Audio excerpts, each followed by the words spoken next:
sorry for the delay. I'm still on the topic of personal learning networks because I think that they are very important in our lives, and we are actually experiencing one right smack here in the middle of Emerging Leaders Symposium.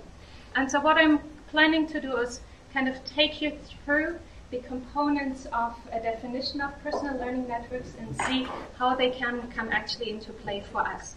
Corinne Weinberger and Shannon Butler define personal learning networks as deliberately formed networks of people and resources capable of guiding our independent learning goals and professional development needs. So let's look at the individual components there. Of course, people in a network are always important. We communicate on a constant basis.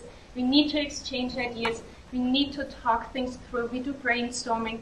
And so people are the most important component of a personal learning network in my experience, because that's where we engage. But it's not just people that we randomly meet at a conference or somewhere else or just on the street, but no, it's a network. It's a deliberately formed network. We talk to people that we want to connect to. We form networks of our own where we are in the center, but at the same time, we are part of other people's personal networks. Therefore, the many different colors here. And in this network diagram, I'm also part of the network, but here you can see that network is extremely huge. Lots of people in that big network connect amongst each other. Whereas on the outskirts, I also have smaller networks where there are hardly any connections between the other people that I'm connected to. So networks can look quite differently. So that's the first part of a personal learning network. The second part is the resources. Because we can talk as much as we want, we always need some tools, we need the library, we need magazines, and we need things that we can also talk about, and that can help us to learn. And resources in a personal learning network can often be called personal learning environment, and here we see one of Jared Stein. He mainly talks about online tools, and with the different colors in that diagram, you see that there are lots of tools that are in one category that can be used for the same thing or for something similar, and that they are also connected amongst each other. Darcy Norman also did the exercise of creating his PLE and putting it into a network graph, and he used the network graph to show again that he has networks of tools, and some tools he uses quite a bit, others he doesn't use so frequently, but they also connect to each other, they play together, similar to what we as humans do as well. Scott Leslie's diagram of a PLE I like very much because it shows that it's not just the tools that are in there, but within these tools you always have the people connection. That's why we can't take tools and resources and people apart from each other. They both belong to the network.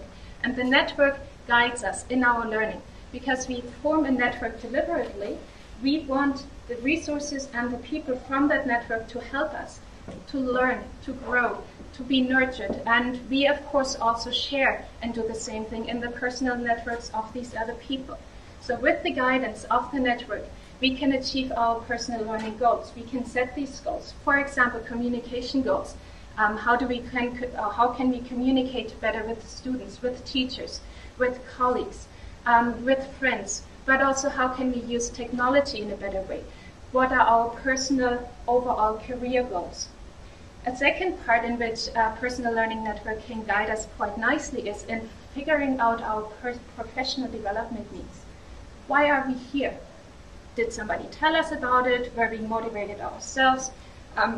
Why do we want to take a computer class? Why do we want to go somewhere? With the help of talking to others, we figure out where we lack things, and we help others as well. Personal learning network, you might think, oh, how do I start it? Well, you actually don't start it. You're right in the middle of one already. But everybody has a different vantage point. One person might have a huge network already on Facebook, others don't use LinkedIn, yet another one doesn't even know what these terms are. So everybody starts at a different place, and you can't say you have to start here. Though one good opportunity for us to grow our personal network is to start right here at Albany Senior High School at the symposium, because there are like-minded people around, people with whom we might want to share in the future, with whom we might want to communicate further along the line. if you want to be a bit more in your comfort zone, you can also look around in your hometown, in your own community, where we can grow our own personal network there amongst our colleagues, amongst community leaders, with families and also friends. Stay where you are, because you don't have to go far away to grow your network. And a third place that has come into play, especially in the last years, is forming online communities, being part of online networks. That can then sometimes also flow into real life networks, because a lot of times we meet people online and first see them only there, and then only after a year or 2 years later we might actually meet them in person. All these places are great places to grow your network. And in the beginning, when you talk to people, they might be quite faceless because you don't know them.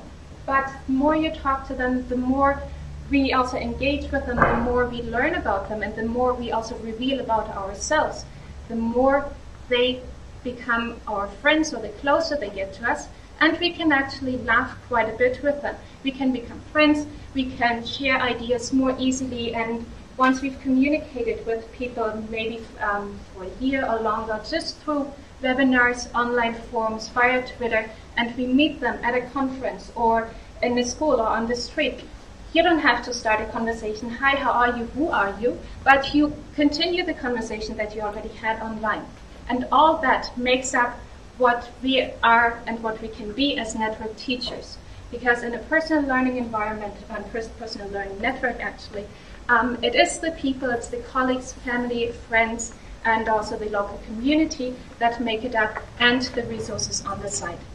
So what I would suggest is, don't just sit back, relax, and enjoy the view, but in order to nourish your network, and also in order to grow and to help others grow from where they are at the moment, jump right into it and be active, share ideas, and let's start.